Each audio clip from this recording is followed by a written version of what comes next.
Everyone's got an opinion about where the housing market is heading in 2026. Crashes, booms, bubbles. But what if the truth is a lot more stable and a lot less dramatic and even less interesting? I'm Keith Walker, and today we're cutting through the noise to uncover what's actually happening right now. As a matter of fact, 2026 is already off to a newsworthy start. It's been a while since I've personally provided content to you guys. Thanks for your patience while I returned. So thankful to have an amazing team that has been providing quality content for everyone. But now let's get to the point. Welcome to my annual prediction video. This is usually my most watched video of the year by homeowners, home buyers, and realtors alike. I particularly love doing this at the beginning of each year because a big part of the fun is seeing how the previous year's results played out. In this in-depth video, I'll be covering prices, inventory shifts, new variables in the mortgage market, and signs the market won't crash. Let's start with supply and demand, one of the most misunderstood data points.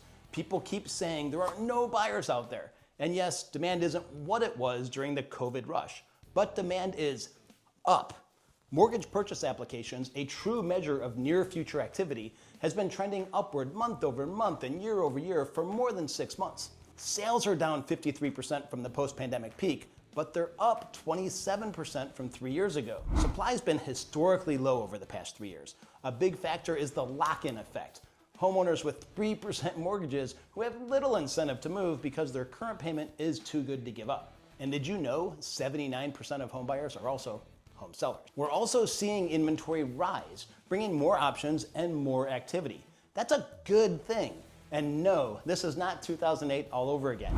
Inventory is up 8.5% year over year, but still down 85% from the 2008 peak. That's a huge delta.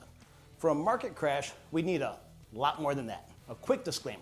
All of this data comes directly from the multiple listing service and reflects single-family homes, specifically in Santa Clara County. Another interesting headline from Redfin claims that this is the strongest buyer's market on record. Well, their data only goes back to 2013.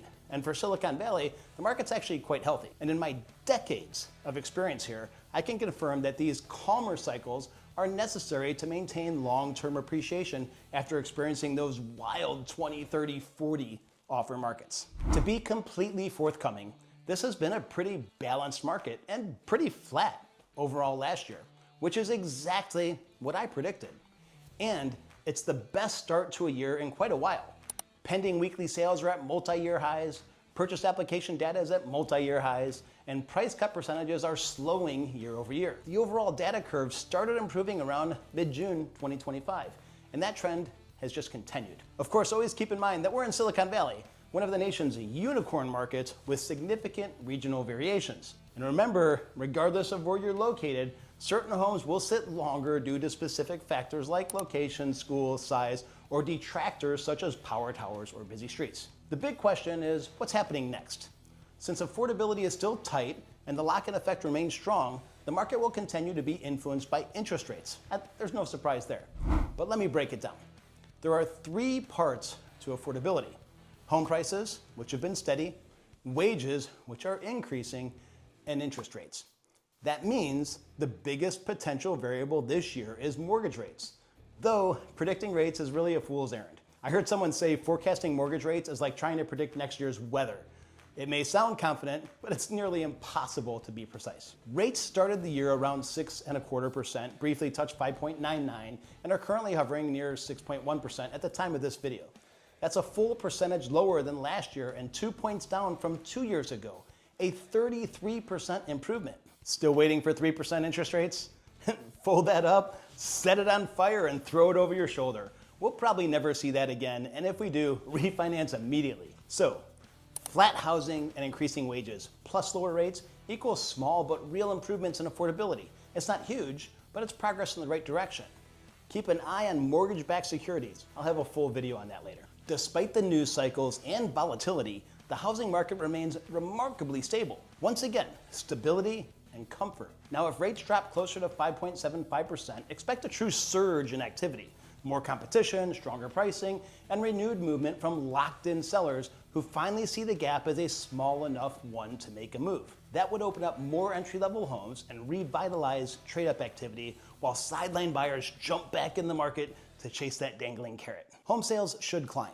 The demand we saw increasing last fall will likely continue this spring, especially compared to last year. Now, what about all those doom and gloomers?